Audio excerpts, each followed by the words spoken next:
hate to see that thing get surplused out, because it just, Exactly. it meant enough to somebody where they did a full-on restoration of that car. Isn't it a Ford? It is about a 1950 Ford, Yes, I Really believe it. pretty. and it was at the time a beautiful car. It's been sitting out for a long time. I think it's probably less beautiful, but it sounded good, it looked good going through town in the parades and all that, but it hasn't been running well for a long time, and I think it was parked. But that one there, you know, that represents a lot of effort from a community member who really cared about that. I guess that one kind of personally bothers me, but I understand why it's going, so, but I Bid just on it. Just on bid on it a minute, yeah. a side note, Mr. Lecheski has reached out, and I think he's gonna bid on it, so. Oh, Okay, good. well, I would hope so. I kind of think he might have been one of the guys who worked on it. Tim Lecheski Tim Lecheski, yeah, Yeah. worked on it. he has done some beautiful work on cars, Yeah, so. good. I hope he gets it if that's the I case. hope so, 'cause too. I would like to see him have it. All right. Other further questions on this item?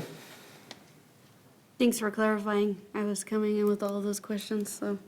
Oh, you're welcome. Yeah, the sealed bid auction has got its own kind of personality. It's not kind of like the cattle auction or something like that where you can bid each other up. It's, you throw your envelope in and you hope for the best. And just to kind of give you the reason why we went this route was a lot of, like I was saying, a lot of the stuff that's there really doesn't have a lot of value. So if we really couldn't take it somewhere else because typically with cars, they have to be running to get them there so they can auction them. Plus, there's going to be a commission fee. So by the time we went through those expenses, it was probably going to cost us more than, so this way, it's probably the least expensive way to just sell it ourselves. Okay, Surplus it. Ms. Rosso. One last question just came to mind. How are those funds being circulated back into the budget, or how are we gonna, be using them? You want to answer? The ones that we know the history of the purchasing fund, the funds will go back to that purchasing fund. Some of the other things, we're going to have to make our best guess, like some of the vehicles that we don't have titles for. So we may put it directly into the ER&R fund, the equipment rental fund, or figure out how to push it out. That's what we're going to do with the technology, at least, is put it back into the technology fund, because it would be too difficult to figure out where those came from. And that's on the vehicles. As far as equipment that we know, it came from the water department or the street department, like on there, you see some traffic lights and things like that. We know what division it came from, so that'll just go back to them, but. Understood, okay. Makes sense. Thank you. Peter.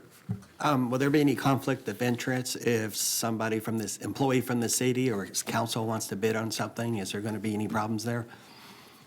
I don't think there is. I looked up under the MRSC as far as some of that questions, and really anything under $50,000. I saw that, yeah. Yes, there really isn't a lot of restrictions on that. It's a sealed bid, so anybody can bid on it.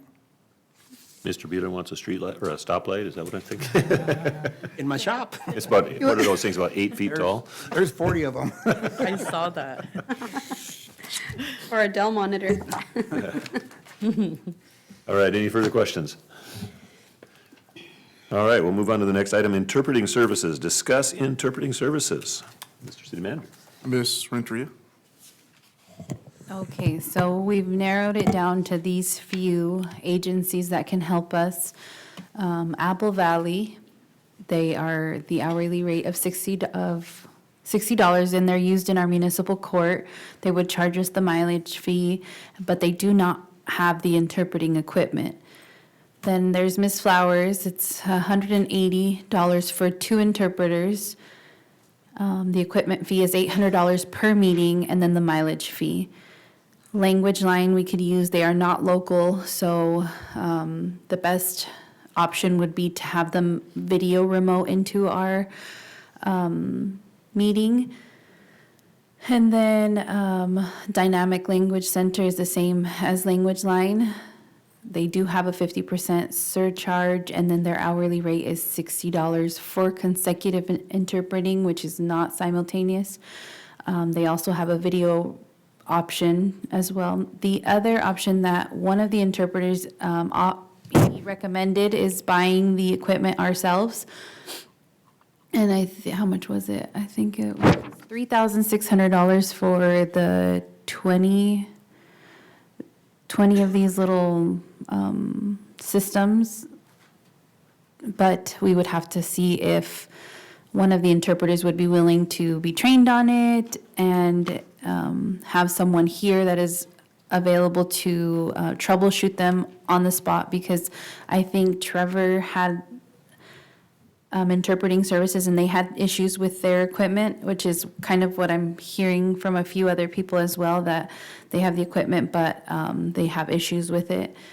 One thing that one of the interpreters told me is that what they do is they go in and just interpret the public comment section and then they leave. I'm not sure what you guys intended, but these are the options that we have in place right now for you guys. Questions for Ms. Renteria? Yes. Mr. Gavon? I'll go first. Do we need to sign any contracts with any of these, like Apple Valley? Yes, Apple Valley, Miss Flowers, and Dynamic Language Center, there would be an agreement that we would need to sign. So if you decided to go with one, I would like a motion or some direction at the regular session to enter into an agreement with them. I think we already have one for Language Line because they are used in the jails and dispatch, right? So I think there's already one in place, and if there isn't, then we would get one. I just know that I have a draft one for Dynamic Language, and Miss Flowers was working on one for me. No one else? Yeah, I have. Ms. Fausto? Well, off the top, I think Miss Flowers is just way too costly. I don't know what anybody else thinks here on my fellow council members. And I know that they were having trouble actually at the revolving loan fund with their technology there. So I don't know how trusting that is for the amount of money that they will be billing us. For me, I mean, Apple Valley Interpreting Services, Ms. Renteria, correct me if I'm wrong, but I think we already use them, correct? Here's what I think. I think it may be worth investing in our own equipment. Maybe it will just be a good purchase in the long run, and it will pay itself back. It seems like Apple Valley seems to be I think it's the interpreting services that's probably most, I don't know, gives us more for our buck, if you will. And then I was looking for documents that I had printed earlier, Jacqueline, where I had looked up some of these interpreting the interpreting service equipment, thank you, on Amazon. I was telling Rob Laban about it a little bit earlier ago, and it's about half the price on Amazon. Is there a specific reason why we're looking at the ones that are printed in the packet or were mailed out to us? That was just the one that was recommended by George Villaseñor, which is the Okay. one that he has. He said you could get one that doesn't have as many of the little systems. I don't know what the transmitters. You can get one that doesn't have as many, but that's the one that he recommended. His system is currently set up in Toppenish and stays there. So, and he told me that in Yakima, he goes up and translates just the public comment section. They don't have him do the transmitters or anything like that. So, but we could look at other options. That was just one that he recommended. And I haven't checked with IT. I don't know who would be assigned to troubleshoot these. And they would have to be okay with, whoever's going to troubleshoot them has to be okay with the system that we choose. Mr. Martin? In a previous life, I was a sound engineer, and I will say you do get what you pay for when it comes to these types of devices. So just be a little bit cautious on that. I'm just going to put that out there right now. So because back where I used to do this, we had a lot of these devices, and if you have wireless, internet, phone, any little thing might throw off frequencies. So if you have one that you can maybe expand to different channels, different frequencies, they're going to be a little bit higher quality, and they won't get interrupted. You'll have fewer issues with them all around. So that's just my 2 cents that I'm going to put out there. Okay. Ms. Vasquez? So I actually think I also agree with Counselor Vicky with the whole Apple Valley Interpreting Services most likely being the best bet for us, or route for us to go with. However, I also wanted to bring up that I've been to a lot of churches where interpreting is something that is often done. So I recall at a church in Tri-Cities, they use this software. I actually sent the church an email, but they haven't responded back. I will be going this week, so I'll be asking some questions, or actually some friends of mine. And they actually have an app, and they download an app on their phones, and they provide these earphones for everyone to use. They connect it to their phones, and then there's one interpreter, and they speak into a little speaker, and everyone actually gets on the app, and they can actually hear everything being interpreted. I'm requesting the prices, and I also I'm going down there this week because I want to hear the quality and to see if it's even worthwhile. And so that's probably something else that we can take a look at and consider. Okay. And Jackie, have you seen anything like that? Well, that's what he uses. He speaks into the little microphone that he has, and he speaks into the transmitter, it sends it to the transmitters. But I've never looked into an app. We did pay for the Zoom option for it to translate to Spanish if the user has it set in Spanish. I tried to do it at the last meeting, but it was giving feedback, or like it was playing and I couldn't lower the volume, so I didn't even try it. But it's also available on YouTube doing the same thing. Counselor Beeler, actually, we tested it at the last subcommittee meeting and it worked. But I haven't looked into an app. But if you get that information, or I can also start looking as well.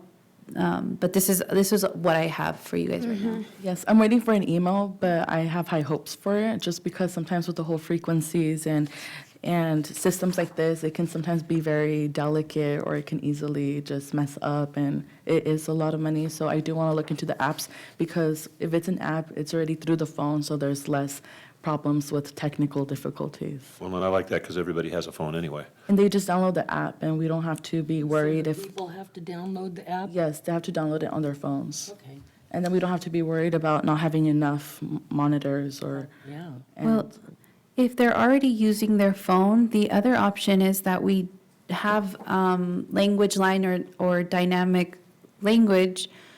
If they're already using their phone, they can just open Zoom, and we can go through the language line option, and they're already set up on a different channel, and they're interpreting as this meeting is going. So if they're already using their phone, we could use that option instead, Yeah. where the English is being played, but the interpreting is at a higher volume so that you can still kind of hear the tone. So that's the other option. I like that, so we'll Yeah. see. I'm still waiting for a response, but I'll get back to you guys and send that over. Ms. Hart, you look like you were going to say something. No. Okay. So I think, it's been a little bit, back and forth in my mind as I've read this, but I see some of them, they seem like they want to interpret the public comment section, but we're kind of missing the point if that's all we interpret.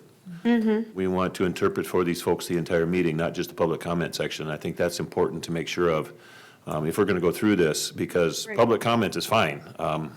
Somebody can interpret this, if they speak to us in Spanish, they can interpret it for us. Well, that's great. We can respond and make the appropriate adjustments to whatever it is we need to do, as with any public comment. But it's really not helping anybody in the audience if we're not interpreting that part. So I like the idea of the phone. I think that's a good thing with an app. Everybody's got a phone, it seems like, and everybody's got apps on their phone. They know how to download them. And so, even I have headphones, so, and they're Bluetooth, and I think most people have those. So I think that's, go ahead, Mr. Gavin. Jackie, so you say that the Zoom, if you're on Zoom, you're able to read it in Spanish? Yes, that's what it said when I purchased the Are, feature. are you able to put the Zoom on the monitors facing the audience so they could read it? Mute it? I can, but that would be the one thing you see. You wouldn't see this. So you can't split it, right? You can't have one monitor. Well, maybe I can. I just have to talk to Dennis or Jafet. Maybe there's this. Makes sense, it would be the same, yeah. Is there a way to split it? Dennis. And I believe if we split it, it'll even be split on our end, since they're all synced. That would probably be the only thing. That screen acts as my third screen. So are you saying that in lieu of getting any of these, No, not a Or little you're bit, just- you know, okay. see if it would help too. Okay. In the meantime. And Jacqueline, you said Language Line is the one that does it through the phone as well? They're the, Yes, and they're the ones we use for dispatch and jail okay, services. okay. Okay, in the interest of time, we're going to keep things moving here. We do have, we did amend the rules for the benefit of Ms. Hart. I don't know if you were here for that yet. We're going to have an executive session for about 15 minutes. And a couple of things that need to be discussed. And I read the RCW for that. What we don't accomplish in the executive session, in this meeting, we're just going to have to carry it on to the next because we are time limited. So we're going to begin the executive session right now. We'll give people a chance to step out who are not part of this. And Mr. Riley, is there anybody specific you'd want to be here yet from staff? Just chief, okay. Screen.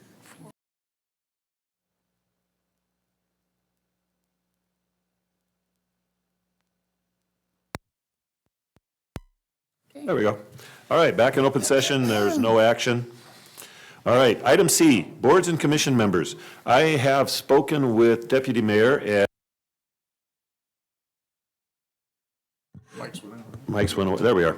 And we have a significant number of members of boards and commissions whose terms have expired. And so that kind of leaves them in this gray area. Are they or aren't they still continuing? Officially, we need to appoint them to these positions. And so what Deputy Mayor and I have talked about, and I would love to hear your response on this, is the seats that have expired, vacate those seats, send the notice to the board members whose terms have expired, invite them to reapply. And I know we've got a fair number of members of our boards and commissions who have served for a number of years. Some of them may be ready to be done and move on to other things. Others absolutely love what they do. And I would like to have them have the opportunity to continue if that's what they want. But their term have expired, so they need to reapply. We need to open that position back up and get that. If we vacate all of those seats, we may run into an issue where we don't have a quorum. That's a downside to that. So I would love to hear your feedback on that, and then we can make action in the regular meeting. Mr. Galvan, I don't know if you want to add to that commentary. Yeah, so, you know, I do agree, you know, we did talk, you know, at the beginning of the term in January. I also would like to see, I know the Parks and Recs isn't on here, but Mary, I can't pronounce her last name, Slinker? Don't. She's with, We're not going to name names Don't in name public names. microphone, sir. okay, well, you know, she's But there's on the Parks, people. yeah, she's on the Parks and Recs, and, you know, she hasn't been going to the board meetings all year last year, so I would like to have her on that list as well. Okay, and that's another topic. We have had some in certain boards and commissions where, Yeah, I see what you're saying. yeah, where some people have not attended for quite some time. They've missed several meetings, and we do have a rule in place where it says, you know, you miss 3 meetings without excuse, then you, then you can forfeit your seat. So that's another question. Right now, I'm only talking about those with expired, but however, that's something that we can also talk about. But right now, I'm more concerned about the expired terms. Okay. Ms. Fausto? So I see there's 2 possible next steps, reappointing or removing. And I think you might have touched base on this, Mr. Mayor. But is there an in-between where we reach out? It seems like y'all went through this, y'all did an audit. There's some folks listed on here who either their terms are expired. Is there any way to reach out to any of these people? I guess maybe this would touch base on your concern here, Deputy Mayor, and ask if they are still wanting to pursue this and then open it up for them to reapply. I would be hesitant to reappoint any one of these folks on the list if they either aren't showing up or if they don't want to be reappointed. Well, and they would have to apply. That's kind of what I was trying to say, is they would be notified that their term has expired, the seats are going to be vacated, and they have the opportunity to reapply for the position. Okay, if they don't reapply, then obviously they're not going to be reappointed. Okay. Ms. Hart? And I believe that there's a few names up there of folks who have tendered resignations. Correct. So those folks probably don't want to be on it again anyway. The other thing that, on the other hand, perhaps they would. But again, I think the reapplication for the boards and commissions is a fair way to do it. I think there's also space there to, at the same time, anybody else in the community who's interested in serving on any of these boards should definitely be encouraged to apply at the same time. Right, these open positions will be publicly advertised the way everyone is. And Ms. Ripley, I think I saw your hand up a minute ago. Yeah, on the boards and commissions, do they all have to live in Sunnyside? Or can they live in different towns and serve on our? We generally want them to live in Sunnyside. However, we have made exceptions. In certain cases, we have one individual, for example, who lives just outside of city limits. We have another one who has a business in Sunnyside but doesn't live in Sunnyside. So council has the opportunity to make exceptions if we wish. There are general rules, but we can and have made exceptions. Okay. Sounds fair? Further questions, comments? Well, I had a question about those exceptions. How exactly is the process of like making those, does it come to council for a vote? Yes. Okay. By the same token, the mayor can make appointments without asking our approval. Well, no, what we've done, we did change that last year. Did you? Yes, we did. I missed that opportunity. So now it's the Rules Committee that meets, so it's the mayor, deputy mayor, and the member on the Rules Committee, which would be yourself. Oh. And we will discuss that, and then we bring it to council. And part of that was because when I get really busy, I don't necessarily communicate with people all that well because I'm focused on what I'm doing elsewhere. And so Understood. dropped a couple of surprises on people and didn't necessarily appreciate it. So we're trying to correct that. Okay. Mr. Gavon? So it also says to please establish guidelines for future instances.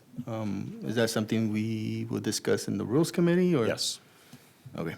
And one thing that we have done, just as an aside, we're starting, city clerk has started putting together other cities' guidelines, rules of conduct for boards and commissions. And she shared a couple with me I looked at. And so one of the things that we like to do is not necessarily reinvent the wheel. So if we look at other cities and they have guidelines in place that look like they would work for Sunnyside with maybe just a few modifications, we'll take advantage of that and make the necessary modifications, and then make sure we train those boards and commissions on the new rules of procedure that we've adopted, so everybody's be on the same. so that we're all on the same page, right? Less chance of confusion. I'm sure we could make find some confusion if we wanted to, but it kind of eliminates some of the chances for it anyway. Eliminate some chaos. Other questions, comments? So tonight we would be voting on either possible next steps. Right, so that would be a vote on, do we vacate the seats and then notify them if they wish to reapply, they're certainly welcome to do that? Or we just go around and don't vacate the seats and maybe we just call them and say, hey, would you like to keep on? Which is something that we have done in the past, but we're trying to improve how things are. Okay. So we don't make that now, we do that. We don't make a vote now. No, that's during the regular meeting. All right, I have a comment. okay. I personally think it would be good to at least open up all these positions a few days. That way we give everyone in the community a chance to participate, especially since a lot of them are now being barely introduced into what these committees or commissions are, what they can do and how they can help and Correct. volunteer. If we invite the members with the expired terms to reapply, we're also going to open up applications for anybody and everybody, so. Okay. Makes sense. All right, and then the final one, we've got 15 minutes or so. City manager recruitment, discuss proposals for recruitment services. And we've got Lucia with all sorts of information there. Good evening, everyone. As a follow-up to our previous discussions, we have received the final proposal we were waiting for from Colin Basinger and Associates, so that was included in tonight's packet. And so previously, we had discussed the GMP consultants proposal, the Harrison Group proposal, the Prothman proposal at the previous meeting, and now we have our fourth proposal from Colin Basinger and Associates. And Mayor, you can correct me if I'm wrong, I believe Colin Basinger and Associates have helped the city of Sunnyside in the past 2 city manager searches, so they are familiar with us. Actually, when I called him, he was like, "Oh, good to hear from you guys." I said, "Oh, yes, it's good, but not, but yes." And so he was excited for the potential of working with us again. So we have 4 proposals from 4 different agencies, all with many years providing recruitment services to cities throughout the state. So at this point, it's just a matter of looking at the duration of services. For the majority of the ones we're looking between 10 to 14 weeks, with a cost ranging from 18 to 32,000 in total. So if you have any questions. Questions for Ms. Navarro? Ms. Hart? So the 1850 is pretty much across the board with the exception of Colin Basinger. That's how you say it, Basinger, which is a little bit higher, and it's broken down on both that but the Harrison Group, we already said, They are a very newly established group, and so I believe this would be their first recruitment for any city. And so I think we are looking for. somebody more established. Correct. So you're looking at deposit, this is just the recruitment, this doesn't cover bringing them out or Correct. any of the applicants bringing them out here, paying Right. for their airfare, motel, We which is a whole nother big pocket of cash, which we'll talk about later. Yes. Okay, Only okay. the recruitment. So one of the things I noticed, and I don't know if, I'm sure everybody else noticed it as well, but you've got several of them that are down in the $18,000 range, but every single one of them charges extra for the background checks and for every other fee. So you're gonna get billed $1,800 for a background check times however many candidates they're looking at. You're gonna get billed for other things as well, whereas Colin Basinger and Associates, the $32,000 includes everything. So there's a chance that that $32,000 could end up being the cheap one. You know, so if you're looking at only on the basis of price, because you don't know how many of these candidates we're going to be doing background checks on. You know, if they bring a slate of 10 people at $1,800 apiece, that gets it right up there in a hurry. And then we're still on the hook for travel expenses and lodging and meals and all that sort of stuff for any candidates that are brought out here. So, Mr. Beeler. Have we gone back and looked at the 2 times we've used them before to see what kind of cost we did come into? I haven't, I have not. okay. This might be something we need to look into. Do you, Ms. Vasquez. Yeah, I was going to ask something very similar. Just, has their cost always been that high the last times that you guys have used them? I would have to pull previous invoices. Okay. That was before my time. Yeah, just I out don't of think she was curiosity. here when we used them, so. but the other point too, I'm sorry. Go right ahead. The other point too might be also because with everything else going up, you know, cost of paper and mailing and all that, even with email and all that other, it still could be that those prices are higher, because it's been, what, 5 years since we used? Yes. At least 5 years since we've used, and I can't remember the last one we It used. was 2018, but I could be. Yeah, I think you're right, 2018. 2018. 2018. And so the prices have gone up, obviously. I think that, but I can't remember, was it Colin Basinger that we used? Yes. Yeah, we used Colin Basinger for Mr. Day as well as for Mr. Casey. Mr. Casey. So they have a good track record. The Basinger one, excuse me. Go ahead. So are these fees I thought I read somewhere where there was a finder's fee. Is that just the initial cost, and is there also a finder's fee on some of these? I don't believe there is an initial finder's fee, but that could have been something that didn't jump out to me. The cost that you see there is the total duration of 12 weeks or 10 to 14 weeks, whatever the timeline is for recruitment. But a finder's fee, do you remember what proposal you saw that in? I don't. It was one of the first ones that I seen on the email, but I can't access my email right now.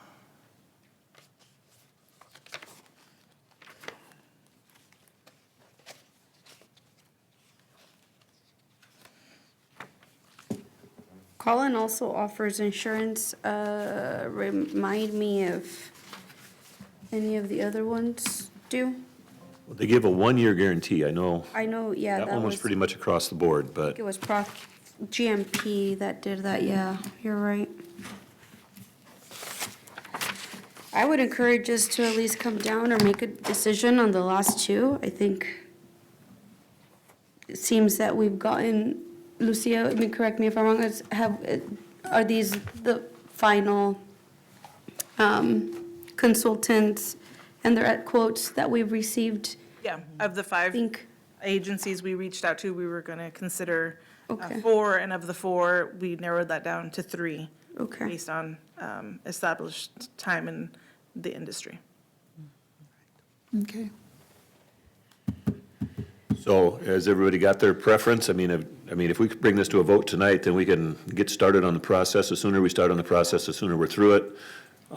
So I guess what I'm hoping to do this evening is a vote I agree. and get moving in a direction. I agree. Can we deliberate on, I mean, does anybody have any other comments, I questions? think we want to make those kind of things, we can do that in a regular session under action. We can, but the idea is to cover as much of it as we can right now. We're not going to vote, No, we can't we vote. have- but we can discuss, but we have time to talk. Right. Well, I personally like to go with a known entity. I know it's $12,000 more, but like Martin said earlier, you get what you pay for, and we know we can get good candidates from this company. We obviously chose them a second time. There's a reason for that, so to me, it just makes sense. Let's do it the third time. Right, and he guarantees his price. Yes. Yeah. It will not be more than that. Yeah. So Plus, as you said, all of the background checks and all that is included in that initial, Fee? thank you, contract. And so I think again, I think that would be the known factor. Whereas with the others, 18,000 sounds good, but again, that may not be the final price. So I think with the Basinger one, it'd be, I think, the proper one to go with, personally. And they were easy to work with I worked with when we were working with Mr. Casey, when we ended up with Mr. Casey, with those folks bringing in the candidates, and they were very easy to work with. they were. And they really do a thorough search across the nation, and Okay. so I think that we I don't think we'd go wrong using them. That being said, I have participated in, now this is my 4th manager search, and that's the only company we've used in my tenure. So I don't know if somebody would be better or not, but I was very pleased with the results that we got from them, so can't argue against that. I'm just saying, So Were the previous city managers local, or did? Oh, no. Were they, okay. No. Mr. Casey was closest to local. He was from the west side. He'd worked in Tacoma, Tacoma, Pierce County. Pierce County, Okay. And Mr. Day was from New Mexico. Mexico. But they brought candidates in from Sioux City, Iowa, from California, from Minnesota, all kinds of places. So they cast a pretty wide net. I really appreciate their note there on diversity. I think it's the only one out of the 4 that I reviewed that actually has I guess a promise or a focus on diversifying the candidates. Okay, so are we ready to adjourn for 5 minutes and stretch? And all right, then we are adjourned at, 6:24? Not, I almost said 5:24.